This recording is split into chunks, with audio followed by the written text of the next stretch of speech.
구독자 여러분, 그윽한 향기가 입안에 가득하여 봄 기운을 만끽하게 만드는 쌈채소가 있습니다. 또한 한약방을 들리거나 주변에 가면 한약 냄새가 진동을 하게 하는 그 주인공이기도 한 식물인데요. 바로 당귀입니다. 우리나라에 토종 당귀라 하여 토당귀라고도 많이 부르고 있지만 정확한 이름은 참당귀입니다. 엊그제 지인을 만나 점심 식사를 하기 위해 식당을 찾다가 한겨울에 봄 내음을 막기 위해 쌈밥집에 갔는데 푸짐하게 올라온 쌈채소에 당귀가 보였고 쌉싸름한 향기에 봄 기온을 맛보고 왔습니다. 당연히 돌아온다라는 뜻의 당귀. 이 당귀의 모든 것을 알아볼 건데요. 함께 가보실까요?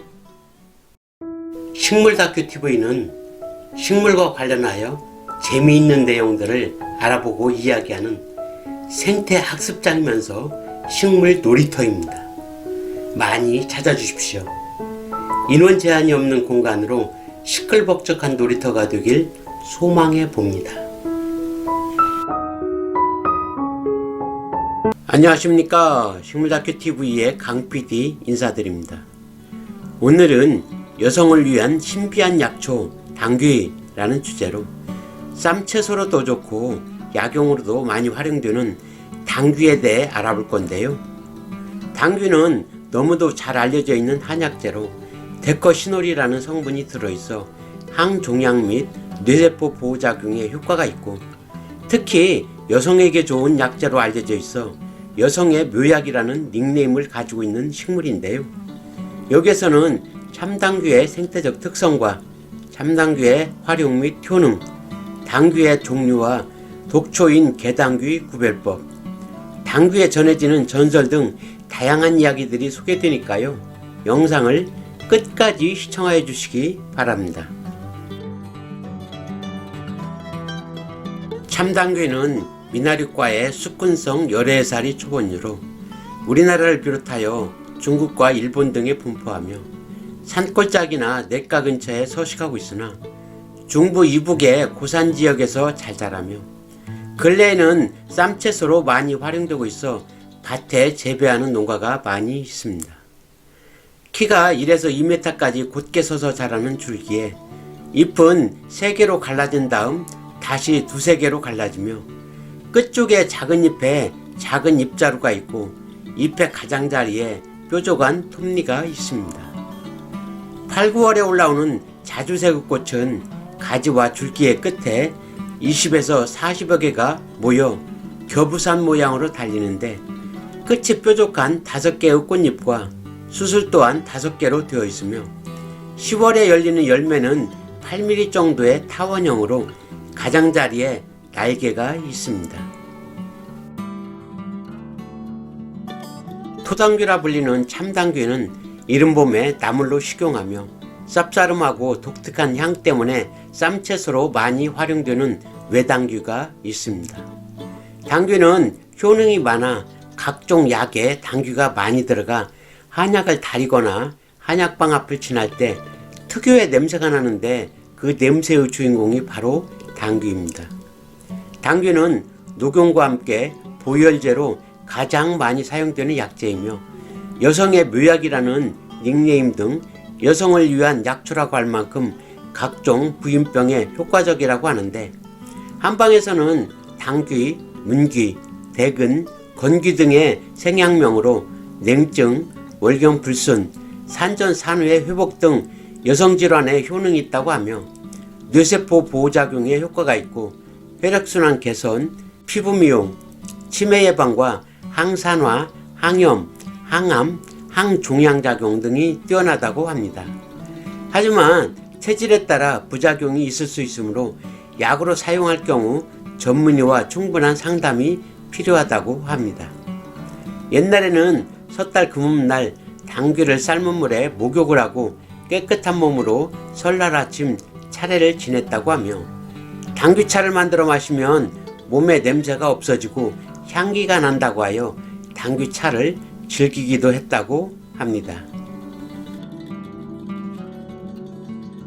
당귀의 종류로는 우리나라 토종인 참당귀가 있고 중국산인 중국 당귀와 일본산인 외당귀가 있는데 우리나라 토종인 참당귀는 토당귀라고도 많이 불리며 자주 색의 꽃이 피지만 중국 당귀나 외당귀는 흰색 꽃이 피며 외당귀는 잎당귀 또는 일당귀로도 불리고 있습니다.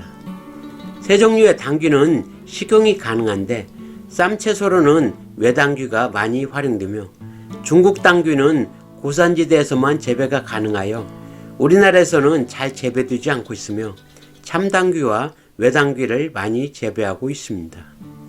우리나라 산에 올라가면 야생의 참당귀가 많이 보이지만 지리 강활로 불리는 개당귀도 흔하게 보이는데 개당귀는 독성이 강한 독초로 식용하면 바로 병원에 실려갈 수 있으므로 식용해서는 절대 안 됩니다.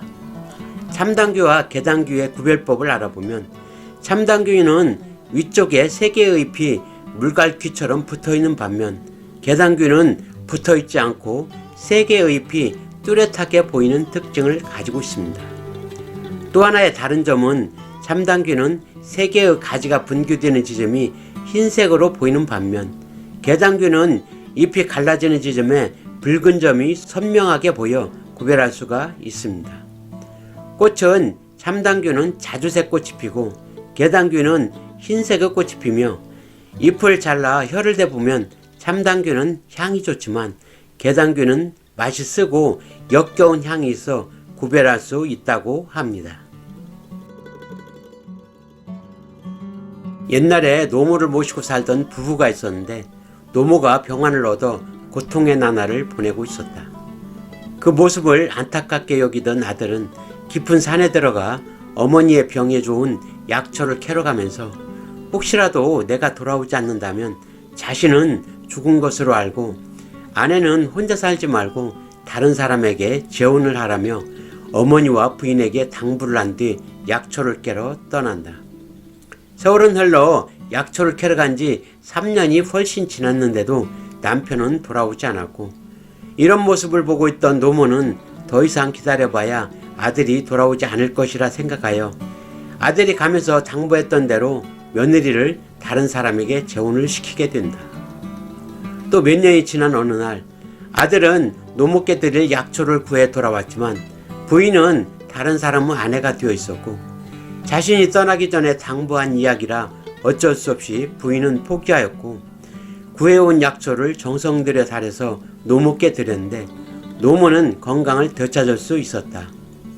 한편 재혼을 한 부인은 옛 남편 생각에 슬픈 나날을 보내다가 결국에는 마음의 병을 얻게 되었고 그런 아내를 보는 새로운 남편은 부인이 너무 가엾고 불쌍한 생각이 들어 원래의 남편에게로 보내게 된다. 이렇게 돌아온 부인을 보고 전 남편은 너무 좋아하며 노모와 함께 행복하게 살았다고 하며 동네 사람들은 그때 가져온 이름 모를 약초를 두고 사랑하는 사람은 당연히 사랑하는 사람에게 돌아온다 라는 뜻으로 당귀, 즉 마땅히 돌아온다라는 이름을 지어 부르게 되었다고 하는 이야기였습니다.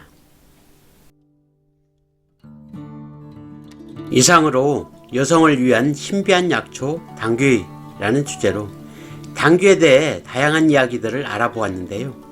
산에서 당귀를 만났을 때 식용 가능한 참당귀인지 독초인 개당귀인지 구별할 수 있겠죠.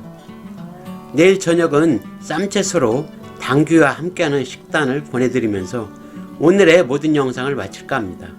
구독과 좋아요를 부탁드리면서 지금까지 식물다큐TV의 강PD였습니다. 감사합니다.